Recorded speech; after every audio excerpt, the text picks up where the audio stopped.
कहानी की शुरुआत डीमन वर्ल्ड से होती है, जहाँ पर कि इंसानियत के 4 महान जादूगर डीमन किंग से लड़ाई कर रहे थे ताकि वो लोगों से खत्म कर पाए। हम लोग देखते हैं कि वो 4 महान जादूगर एक एक करके डीमन लॉर्ड पर अटैक करना शुरू करते हैं, लेकिन उससे भी डीमन लॉर्ड को कुछ भी नहीं होता। यहाँ तक कि उन चारों जादूगर के पास काफी डिफरेंट टाइप का मैजिक भी था और अब आखिर में जाकर अब डीमन लॉर्ड काफी ज्यादा थक चुका था। आखिर में जाकर वो सभी लोग एक कंबाइंड अटैक का यूज करते हैं और लास्ट में जाकर उस डीमन लॉर्ड को खत्म कर देते हैं।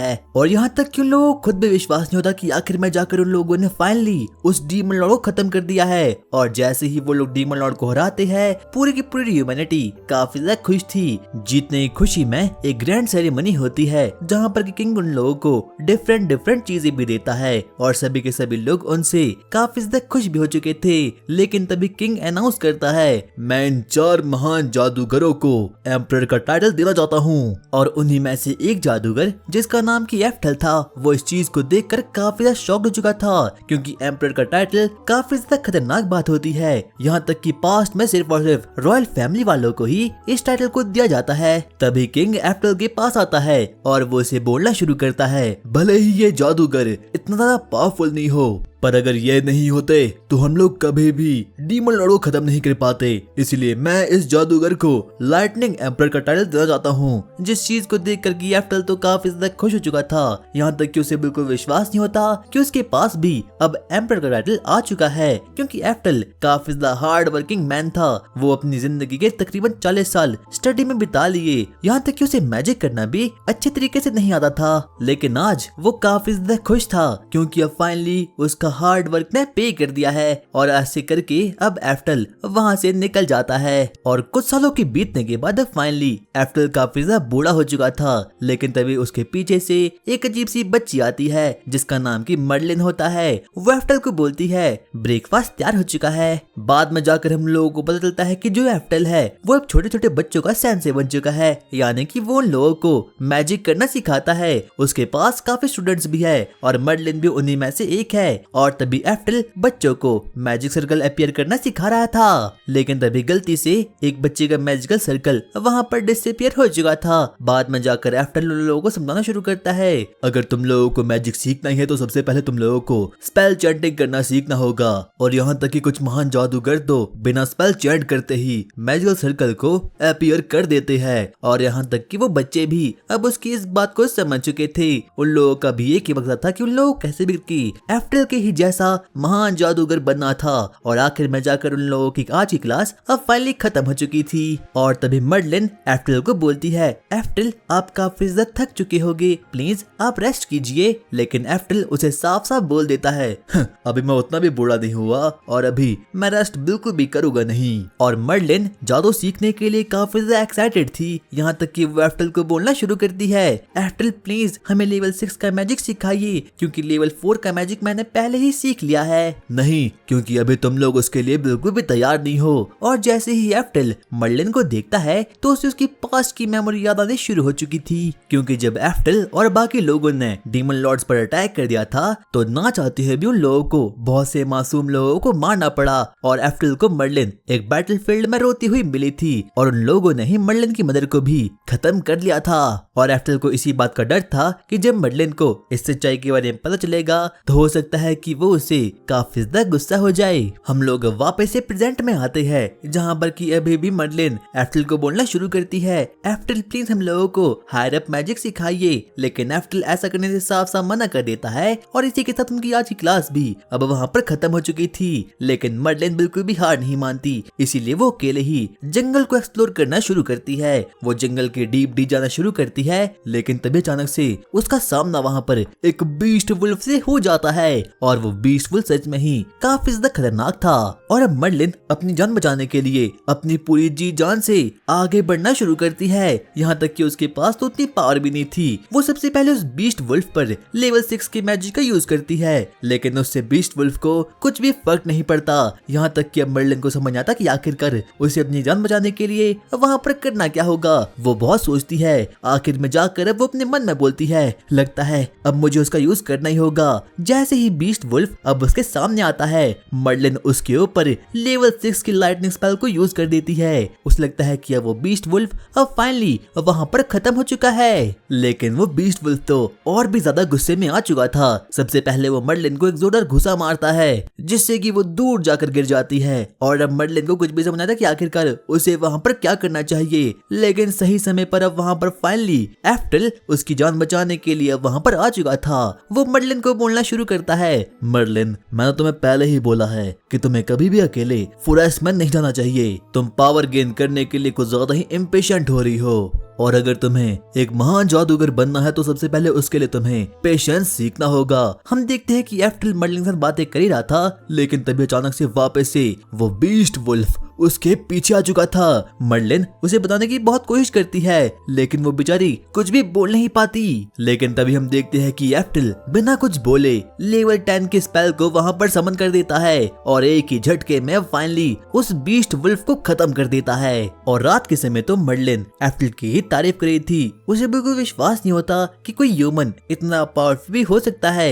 मर्लिन अब वापस से सोने के लिए जा रही थी, लेकिन तभी हम देखते हैं कि जो एफ्टल होता है वो जोर जोर से खांसना शुरू कर देता है और यहाँ तक कि उसके मुंह से तो खून भी आ रहा था। दरअसल एफ्टल काफी ज्यादा बूढ़ा हो चुका है और यहाँ तक कि उसे तो एक इनक्योरेबल डिजीज भी है जो कि धीरे धीरे उसके अंदर की सेल्स को मार रहा है और थोड़े दिनों में ही वो खत्म भी हो सकता है। इसलिए मर्लिन कैसे भी करके पावरफुल बनना चाहती है। और अगली सुबह जब एफ्टल सोकर उठता है तो अचानक से दौड़ते दौड़ते उसके पास उसका एक स्टूडेंट अब वहाँ पर आ चुका था। वो उसे बोलता है फ्लेम एम्परर की रिसर्च पूरी रही। और दरअसल फ्लेम एम्परर बहुत समय से एक रिसर्च पर काम कर रहा है और आज जाकर वो फाइनली पूरी हो चुकी है। बाद में जाकर हम देखते हैं कि अब एफ्टल भी उसके रिसर्च पेपर को पढ़ना शुरू कर देता है और जैसे ही वो देखता है उसे बिल्कुल विश्वास नहीं होता। वो बोलता है फ्लेम एम्परर तुम तो एक जीनियस हो। दरअसल फ्लेम एम्परर बहुत समय से मैजिकल एप्टीट्यूड और मैजिकल टैलेंट पर काम कर रहा था। सबसे पहले एफ्टल फ्लेम एम्परर की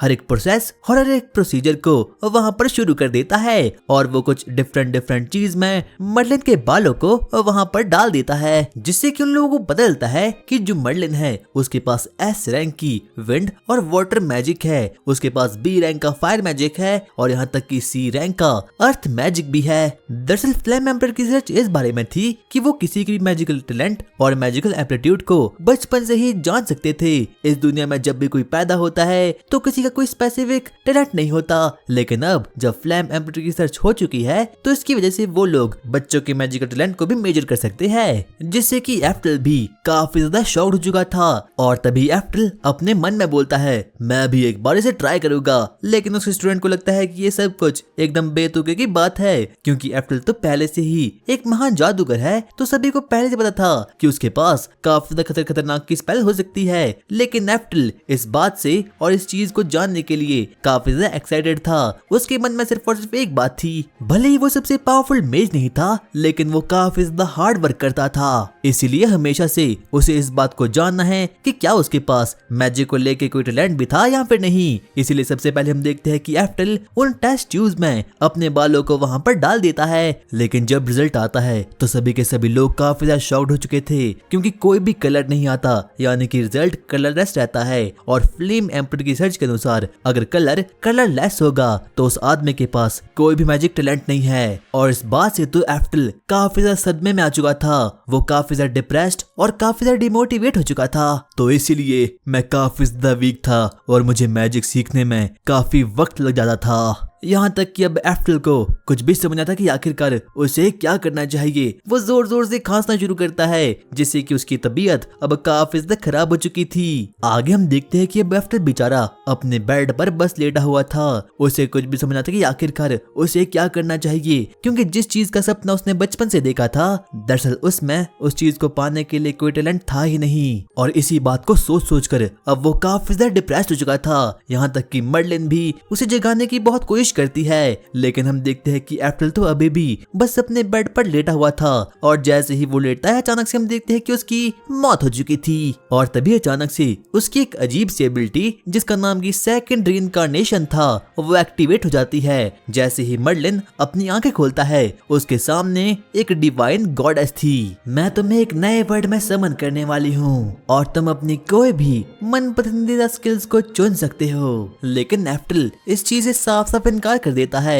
वो गॉडेस को बोलता है मुझे कोई भी स्किल्स नहीं चाहिए, बस मुझे महान बनने के लिए थोड़ा वक्त चाहिए। और इस आंसर से तो गॉडेस भी काफी ज्यादा इम्प्रेस हो चुकी थी। अचानक से एप्रिल की आंखें खुलती है और वो अपने आप को एक छोटे से बच्चे की बॉडी के रूप में पाता है और जैसी वो आंखें खोलता है वो देखता है कि वो तो एक न्यू वर्ल्ड में समन हो चुका है और अभी उसकी एज सिर्फ और सिर्फ 4 साल की है। इतने में हम देखते हैं कि एप्रिल की मदर पीछे से वहाँ पर आती है और उसे जोर का एक हक दे देती है। अब एप्रिल एक छोटा बच्चा बन चुका था और यहाँ तक कि ये उसकी तीसरी जिंदगी थी। वो अपने आप से प्रॉमिस करता है कि वो चाहे जो भी हो जाए इस अपॉर्चुनिटी को कभी भी गवाएगा नहीं। वो एक खुले मैदान में जाता है जहाँ पर कि उसे इस बात का एहसास होता है कि उसके पास तो इस वर्ल्ड में भी कोई भी मैजिकल एप्टीट्यूड है ही नहीं। जिस चीज को देख कर कि वो एक बार वापस से काफी ज्यादा डिप्रेस हो चुका था। उसे लगता है कि वो अपनी इस वाली जिंदगी में भी सिर्फ और सिर्फ एक एवरेज सा मैजिशियन बनकर रह जाएगा और यहाँ तक कि इस जिंदगी में वो कुछ भी उखाड़ नहीं पाएगा। और तभी वो देखता है कि एक बहुत बड़ा ड्रैगन वहाँ पर हवा में उड़ रहा है और रॉयल नाइट्स उसका पीछा कर रहे हैं, लेकिन बेचारा एप्रिल कुछ भी कर नहीं पाता। उसे लगता है कि वो सिर्फ और सिर्फ एक बच्चा है और वो कोई भी मैजिक का यूज कर ही नहीं पाएगा। लेकिन तभी हम देखते हैं कि एप्रिल अपनी उंगलियों को थोड़ा बहुत हिलाता है और वहाँ पर एक बार वापस से लेवल 10 की स्पेल समन हो चुकी थी जिससे कि उस ड्रैगन के चीथड़े उड़ चुके थे। उसे पता चलता है कि भले ही वो इस वर्ल्ड में रिबॉर्न हुआ है लेकिन फिर भी उसके पास अपनी प्रीवियस लाइफ की पीक वाली पावर्स है। एप्रिल की रीइंकार्नेशन को अब 3 साल पूरे हो चुके थे, यहाँ तक कि उसे डिफरेंट चीजें भी बदल चुकी थी। बाद में जाकर उसे एहसास होता है कि जो ये वर्ल्ड है ये तो वही सैम वर्ल्ड है जिसमें कि वो पहले रहा करता था, लेकिन बस ये एरा 400 साल बाद का है। एप्रिल अब थोड़ा बहुत बड़ा भी हो चुका था, यहाँ तक कि वो पूरे के पूरे दिन सिर्फ और सिर्फ बुक्स की पढ़ाई किया करता था ताकि उसे मैजिक और मॉन्स्टर के बारे में और भी नई जानकारी मिल सके। और अगले दिन जैसे ही वो लोग उठते हैं अचानक से उन लोगों से मिलने के लिए वहाँ पर फ्रेजर नाम का एक बंदा वहाँ पर आ चुका था। बाद में जाकर हम लोगों को पता चलता है कि ये आदमी कोई और नहीं बल्कि एप्रिल का स्टेप ब्रो है और वो बिहेवियर वाइज काफी ज्यादा अच्छा है, यहाँ तक कि वो तो एप्रिल की फैमिली की काफी ज्यादा परवाह भी करता है। इसीलिए वो लोगों को पैसे देने के लिए रोज यहाँ पर आ जाया करता था। एप्रिल, मुझे लगता है कि तुम्हें बुक्स रीडिंग का काफी ज्यादा शौक है। हाँ, मुझे बुक्स पढ़ना काफी ज्यादा अच्छा लगता है। अगर ऐसी ही बात है तो मैं अगली बार तुम्हारे लिए काफी सारी बुक्स लेकर आ जाऊंगा। आगे हम देखते हैं कि अब वो लोग आपस में बातचीत करना शुरू करते हैं और आज तक एप्रिल कभी भी अपने फादर से मिला ही नहीं। बाद में जाकर फ्रेजर उसे बताना शुरू करता है कि जो एप्रिल का फादर है वो दरअसल हमेशा ही काफी ज्यादा बिजी रहता है क्योंकि उसका नाम मैजिक में काफी ज्यादा इम्पोर्टेंट है और एप्रिल का फादर दरअसल ड्यूक और का है, यहाँ तक कि उसकी तो काफी ज्यादा बीवियां भी है। साथ साथ में ड्यूक और के पास काफी खतरनाक सी पावर भी है, लेकिन जो एप्रिल की मदर है उसके पास कोई भी मैजिकल एप्टीट्यूड है ही नहीं। इससे ड्यूक और को यही लग रहा था कि उसके बेटे के पास भी कोई भी मैजिकल एप्टीट्यूड होगा ही नहीं, इसलिए ड्यूक ऑर्का ने एप्रिल और उसकी मदर को सबसे दूर रहने के लिए भेज दिया। और फ्रेजर भी ड्यूक ऑर्का का बड़ा वाला बेटा है, लेकिन इसके पास काफी ज्यादा मैजिकल टैलेंट है, यहाँ तक कि इसके पास तो स्वॉर्ड्समैनशिप का भी टैलेंट है। लेकिन जो हमारा एप्रिल है उसके पास बेचारे के पास कोई भी मैजिकल एप्टीट्यूड है ही नहीं और इस वर्ल्ड में मैजिक होना काफी नेसेसरी होता है। और यहाँ तक कि एप्रिल को भी फ्रेजर काफी ज्यादा पसंद था। आगे अब वो लोग साथ मिलकर ब्रेकफास्ट करना शुरू करते हैं, लेकिन तभी बातें करते करते फ्रेजर एप्रिल से पूछता है, एप्रिल, मैंने देखा है कि तुम काफी ज्यादा बुक्स पढ़ते हो, आखिरकार तुम्हारा ड्रीम क्या है? और इस बात को सुनकर तो एप्रिल काफी ज्यादा एक्साइटमेंट में आ चुका था। वो उसे बोलता है, सबसे पहले मैं जैसे ही 15 साल का हो जाऊंगा मैं वैसे ही मैजिकल एकेडमी ज्वाइन कर लूंगा जो कि कैपिटल में है। लेकिन एप्रिल की मदद पीछे से आती है और वो उसकी मुंह को बंद कर लेती है। आगे वो फ्रेजर को बोलना शुरू करती है, मेरा बेटा काफी नादान है, तुम्हें तो पता ही है कि ये बिल्कुल मेरे जैसा है, इसके पास भी कोई मैजिकल एप्टीट्यूड है ही नहीं, इसलिए मैंने फैसला किया है कि जब ये बड़ा हो जाएगा तो मैं इसे स्वॉर्ड्समैनशिप की ट्रेनिंग दूंगी और मिलिट्री स्कूल भेज दूंगी। लेकिन एप्रिल को तो ये बात बिल्कुल भी रास नहीं आती। इतने में हम देखते हैं कि फ्रेजर भी उन लोगों के सामने फ्लेक्स करना शुरू कर देता है और वो लोगों को बोलता है, वैसे मैंने पहले मिलिट्री स्कूल ज्वाइन कर दिया है और यहाँ तक कि मैंने उसमें फर्स्ट रैंक को भी हासिल किया था। आफ्टर अगर तुम्हें मिलिट्री स्कूल को ही ज्वाइन करना है तो क्यों ना मैं तुम्हें आज से ही ट्रेनिंग देना शुरू कर दूं। और इस बात को सुनकर तो एफ्टल की मॉम काफी ज्यादा एक्साइटमेंट में आ चुकी थी और यहाँ तक कि वो भी अब इस बात को लेकर तैयार हो चुकी थी।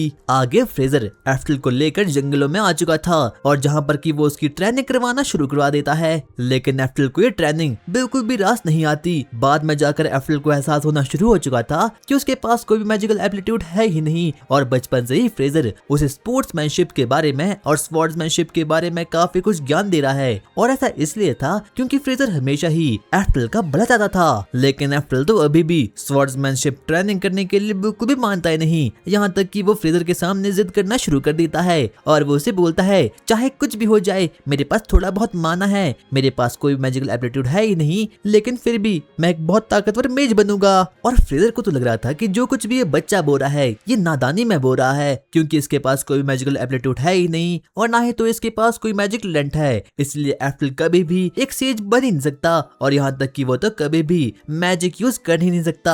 इसलिए वो उसे बोलता है, देखो एफ्टल तुम कभी भी मैजिक का यूज कर ही नहीं सकते, पर चाहे कुछ भी हो जाए मैं मैजिशियन ही बनूंगा। चलो एक काम करते हैं, मैं सबसे पहले तुम्हारे सामने एक स्पेल को यूज करूंगा और अगर तुमने मेरी वाली स्पेल को कॉपी कर लिया तो मैं तुम्हें मैजिकल एकेडमी भेजने के लिए खुद एडवाइस करूंगा। और इस बात को सुनकर तो एफ्टल काफी ज्यादा खुश हो चुका था, क्या सिर्फ और सिर्फ मुझे इतना ही करना है। फ्रेजर अब आगे बढ़ता है, वो अपने मन में सोचता है, मुझे माफ करना छोटे भाई, अब मैं तुम्हारे सामने एक ऐसी स्पेल को यूज करने वाला हूँ जो कि काफी ज्यादा रेयर है, जिससे कि मैं तुम्हारी हेकड़ी को तोड़ सकूं। और ऐसा इसलिए था कि फ्रेजर बिल्कुल नहीं चाहता था कि एफ्टल एक ऐसी चीज के पीछे भागे जो कि उसे कभी मिल नहीं सकती। फ्रेजर आगे बढ़ता है और इनकार्नेशन करते हुए लेवल 2 का विंड मैजिक यूज करने का ट्राई करता है। वो बहुत ज्यादा ट्राई करता है और आखिर में जाकर वो फाइनली लेवल 2 की विंड स्पेल को वहां पर परफॉर्म कर लेता है, जिसमें कि उसका पूरा का पूरा माना अप्रॉक्स खत्म हो चुका था। वो अपने मन में सोचता है अब एफ्टल कभी भी जिद नहीं करेगा कि उसे भी एक मेज बनना है, लेकिन एफ्टल को इस बात से कोई भी फर्क नहीं पड़ता। वो फ्रेजर को बोलता है, क्या मुझे सिर्फ और सिर्फ इसको यूज करना है। और वहाँ पर एफ्टल विदाउट एनी इनकार्नेशन का यूज करते हुए लेवल 4 की विंड स्पेल को वहाँ पर समन कर देता है। और जैसे ही फ्रेजर इस चीज को देखता है तो वो काफी शॉक्ड हो चुका था, उसे बिल्कुल विश्वास नहीं होता कि एक छोटा सा बच्चा इतनी खतरनाक सी स्पेल को यूज कर सकता है। क्या आखिरकार तुमने अभी किया क्या? क्या ये तो कुछ भी नहीं था, मुझे माफ करना फ्रेजर, मैंने गलती से लेवल 4 की विंड स्पेल का यूज कर दिया। क्या लेवल 4 की विंड स्पेल? आखिरकार कैसे?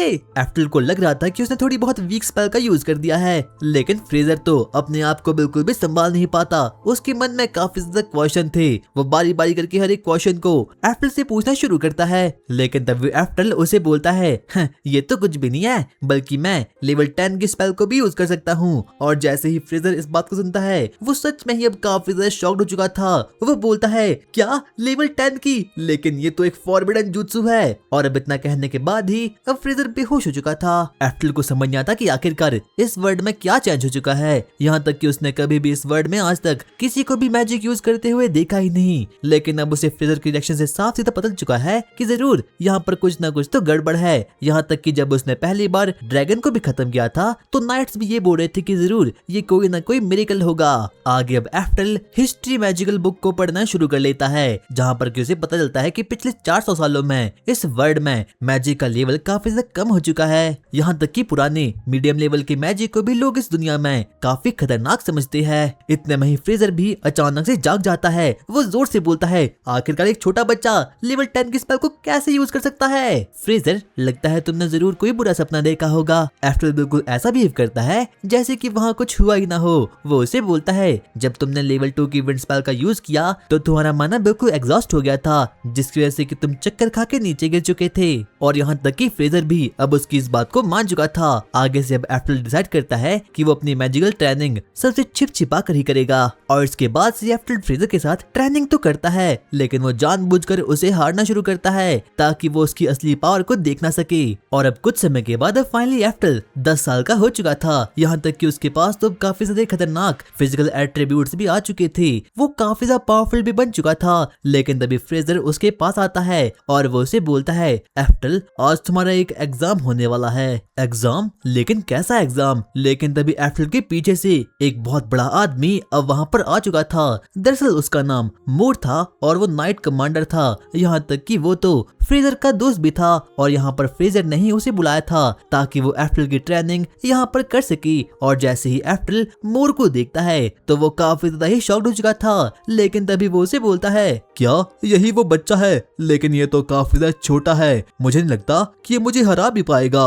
और इतना कहने के बाद ये उन दोनों में एक बहुत ही तगड़ी सी फाइट होना शुरू हो चुकी थी, लेकिन एफ्टल को समझ आता कि आखिरकार वो इतने बड़े आदमी को कैसे हरा सकता है। यहाँ तक कि अब तो मोर एफ्टल पर एक एक करके अटैक करना शुरू करता है। अब एफ्टल के पास कोई भी डिफरेंट ऑप्शन नहीं बचता, उसके पास काफी ज्यादा कम फिजिकल एट्रीब्यूट्स होते हैं, लेकिन वो अपने मन में सोचता है मैं इसे बड़े ही इजीली मैजिक की हेल्प से हरा सकता हूँ। लेकिन ये करना यहाँ पर बिल्कुल भी सेफ नहीं होगा, इसलिए सबसे पहले एफ्टल अपने ऊपर फिजिकल एनहांसमेंट स्पेल को डाल देता है और अब वो मोर पर अटैक करना शुरू कर देता है। यहाँ तक कि मोर भी इस चीज को देखकर काफी ज्यादा एक्साइटमेंट में आ चुका था, वो एफ्टल से काफी ज्यादा इंप्रेस हो चुका था। अच्छा फ्रेजर, ये बच्चा तो सच में काफी ज्यादा कमाल का है। यहाँ तक कि अब वो उसकी तारीफ करना शुरू कर लेता है, लेकिन एफ्टल को इससे कुछ भी फर्क नहीं पड़ता।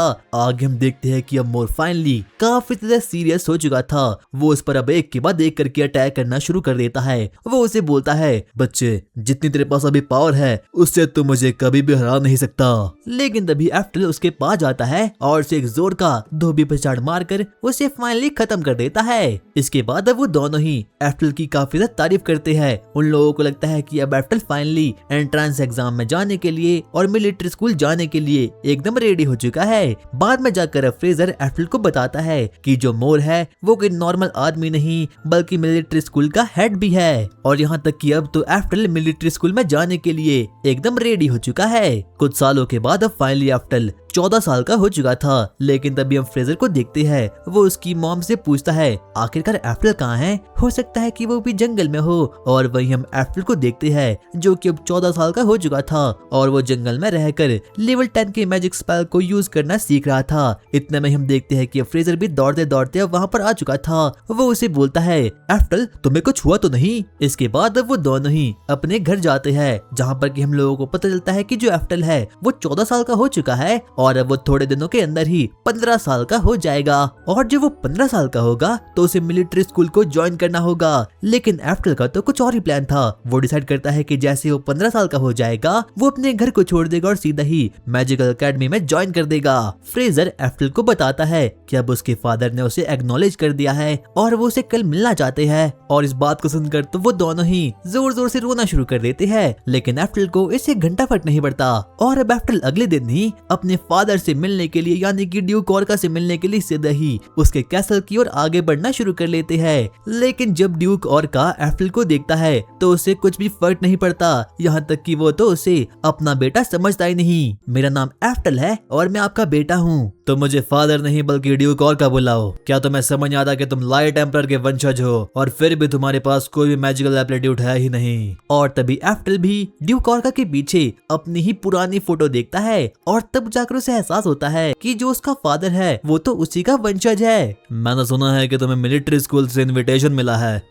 ये तो काफी अच्छी बात है। क्या मेरे फादर मेरे लिए खुश है? लेकिन तभी ड्यूक उसे बोलता है, मैं खुश इसीलिए हूँ क्योंकि अब मुझे तुम्हारे खाने और रहने के पैसे नहीं देने हो गए। मुझे फर्क नहीं पड़ता तुम चाहे जियो या फिर मरो, बस मेरी फैमिली का नाम मिट्टी में मत मिलाना। हाँ, ये बंदा तो बहुत घटिया है। लेकिन तभी ड्यूक अपने बड़े बेटे को बोलता है, मैं चाहता हूँ कि तुम इसकी फिजिकल एट्रीब्यूट्स को चेक करो, मुझे इस कुत्ते को मारना होगा फादर। और बाकी के सभी लोग अब इस बात से काफी ज्यादा घबरा चुके थे। आगे अब एफ्टल और जो बैटल करने के लिए एकदम रेडी हो चुके थे, लेकिन सबसे पहले फ्रेजर एफ्टल के पास जाता है और वो उसे बोलता है, देखो एफ्टल, चाहे कुछ भी हो जाए जो के पास मत जाना क्योंकि वो एक टॉप स्वॉर्ड मास्टर है और यहाँ तक कि उसके पास काफी खतरनाक सी पावर भी है और गलती से भी तुम हारने लग जाओ तो जल्दी से सरेंडर कर देना। यहाँ तक कि जो तो एफ्टल को मारने के लिए और उसे खत्म करने के लिए काफी ज्यादा बेकरार हो रहा था। और वहीं दूर से ड्यूक ऑर्का और एफ्टल की मदर उसकी बैटल को देख रही थी। वो दोनों ही सबसे पहले एरिना में आते हैं, जहाँ पर कि जो एफ्टल को देखकर ही काफी ज्यादा गुस्से में आ चुका था। वो सबसे पहले उसकी ओर एक स्वॉर्ड को फेंकता है और जैसे ही एफ्टल उस चीज को पकड़ता है वो अपने मन में बोलता है, क्या ये तो काफी ज्यादा हैवी है। और बाद में जाकर अब जो उसे बोलना शुरू करता है, ये स्वॉर्ड हार्ड वुड की बनी है और ये किसी को भी मारने के लिए काफी है। तो शायद से तुम इसका मतलब समझ चुके होगे। लेकिन इसका मतलब क्या है? जिस चीज को देखकर कि जो को और भी ज्यादा गुस्सा आना शुरू हो चुका था, वो सभी के सामने बोलना शुरू करता है, मैं इस फैमिली का सबसे बड़ा बेटा हूँ और मेरा एक ही मकसद है कि सबसे पहले मैं तुझे खत्म करूंगा और उसके बाद तेरी मैजिकलेस मदर को। तुम दोनों ने हमारी फैमिली को पहले ही काफी ज्यादा डिस्ग्रेस फील करवा दिया है, लेकिन अब और नहीं, मैं आज ही तुम दोनों को खत्म कर दूंगा। और यहाँ तक कि जो तो और भी ज्यादा ट्रैश टॉक करना शुरू करता है। यहाँ तक कि एफ्टल को अब उस पर काफी ज्यादा गुस्सा आना भी शुरू हो चुका था। वो अपने मन में बोलता है, क्या आखिरकार ये कैसे हो सकता है? और यहाँ तक कि जो तो और भी ज्यादा हद को पार कर लेता है। वो एफ्टल की मॉम के बारे में बहुत बुरी बुरी बातें बोलना शुरू हो चुका था, लेकिन तभी एफ्टल अपने मन में बोलता है, आखिरकार कैसे ये दोनों मेरे वंशज हो सकते हैं। यहाँ तक कि एफ्टल को तो सच में ही काफी ज्यादा गुस्सा आ चुका था। वो जो की ओर आगे बढ़ता है और अब उस पर बिना रुके अटैक करना शुरू कर देता है। यहाँ तक कि जो लास्ट में जाकर उसके अटैक को ब्लॉक भी कर देता है। लेकिन तभी एफ्टल गुस्से में आकर अपनी फिजिकल एनहांसमेंट एबिलिटी का यूज करके फाइनली लास्ट में जाकर जो के मुंह को ही तोड़ देता है। यहाँ तक कि सभी के सभी लोग एफ्टल के इस पावर को देखकर काफी ज्यादा शॉक्ड हो चुके थे। यहाँ तक कि ड्यूक और का भी उसके इस पावर को देखकर काफी ज्यादा शॉक्ड हो चुका था। इतने में हम देखते हैं कि एफ्टल अब बोलता है, अगर तूने कभी भी मेरी मॉम की इंसल्ट की तो मैं तुझे खत्म कर दूंगा। और यहाँ तक कि ड्यूक और का की तो ये चीज देखकर ही एकदम फटकर चार हो चुकी थी।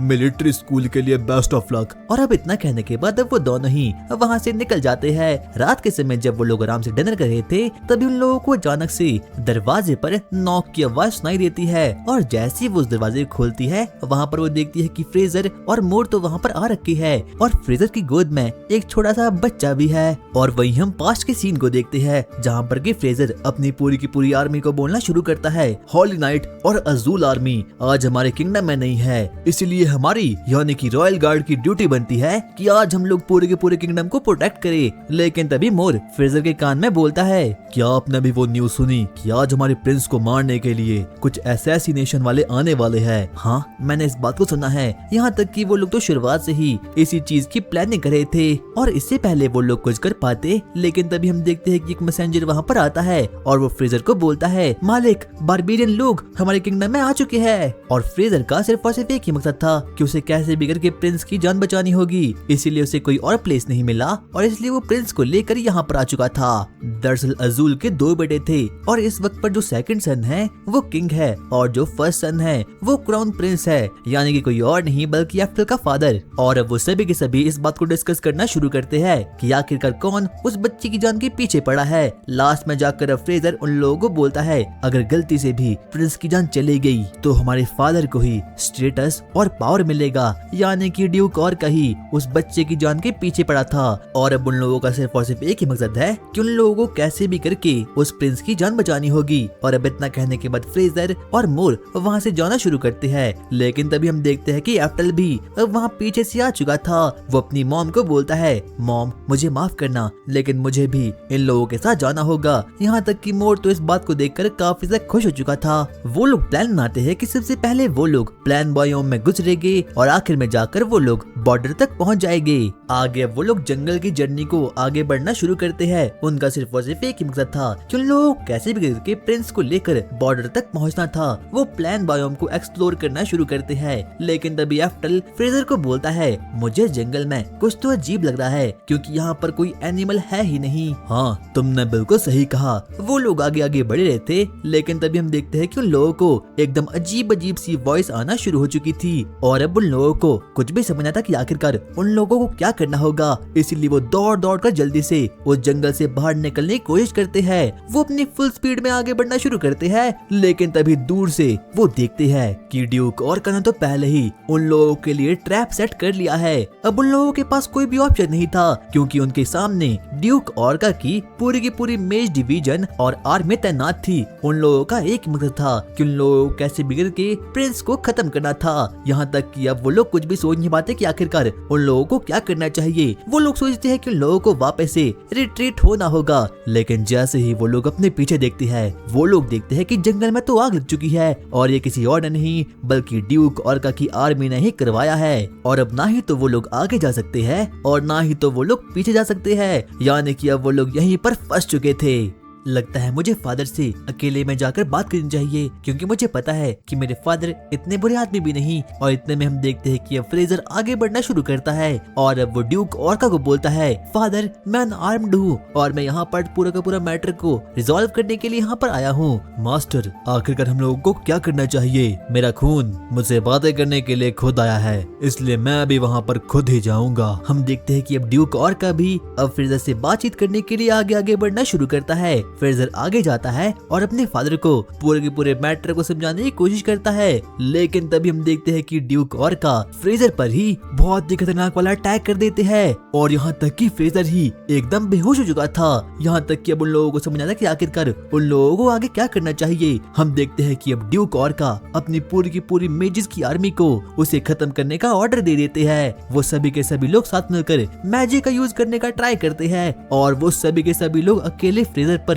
लेवल 6 की लाइटनिंग स्पेल का यूज कर देते हैं, जिसकी वजह से कि अब लास्ट में जाकर फ्रेजर खत्म हो चुका था। यहाँ तक कि एफ्टल तो इस बात से काफी ज्यादा गुस्से में आ चुका था। वो उसकी हेल्प करने के लिए जाता है, लेकिन तभी हम देखते हैं कि मोर उसे ऐसा करने से साफ साफ बचा लेता है। आगे हम देखते हैं कि अब एफ्टल अपने भाई की मौत के बाद काफी ज्यादा इमोशनल हो चुका था। उसे बिल्कुल भी समझ आता कि आखिरकार उसे आगे क्या करना चाहिए। आखिरकार ऐसा क्यों हुआ? क्योंकि मेरा भाई तो सिर्फ और सिर्फ एक बच्चे की जान बचाना चाहता था। उसे अपने भाई के साथ बिताया गया हर एक पल याद आता है। उसे अब समझ आता कि आखिरकार उसे क्या करना चाहिए। यहाँ तक कि एफ्टल और मोर तो अब काफी ज्यादा इमोशनल हो चुके थे। अब एफ्टल धीरे धीरे काफी ज्यादा सीरियस होना शुरू हो चुका था। वो अपने मन में बोलता है, अब मैं इन लोगों को सिखाऊंगा कि आखिरकार रियल मैजिक किसे कहते हैं। और अब इतना कहने के बाद वो अकेले ही आगे बढ़ना शुरू करता है। यहाँ तक कि अब तो एफ्टल काफी ज्यादा सीरियस मूड में आ चुका था। सबसे पहले वो लेवल 9 की साइक्लॉप्स यानी कि फ्रोजन स्पेल का यूज करता है, जिससे कि वहाँ की पूरी चीजें ही फ्रोज होना स्टार्ट हो चुकी थी। यहाँ तक कि ये स्पेल तो एकदम फॉरबिडन होती है। सभी के सभी लोग उसकी इस पावर को देखकर काफी ज्यादा शॉक्ड हो चुके थे। उन लोगों को समझ आता कि आखिरकार एक अकेला ह्यूमन इस स्पेल को कैसे कास्ट कर सकता है। एफ्टल अब धीरे धीरे आगे बढ़ना शुरू करता है। उसका सिर्फ और सिर्फ एक ही मकसद था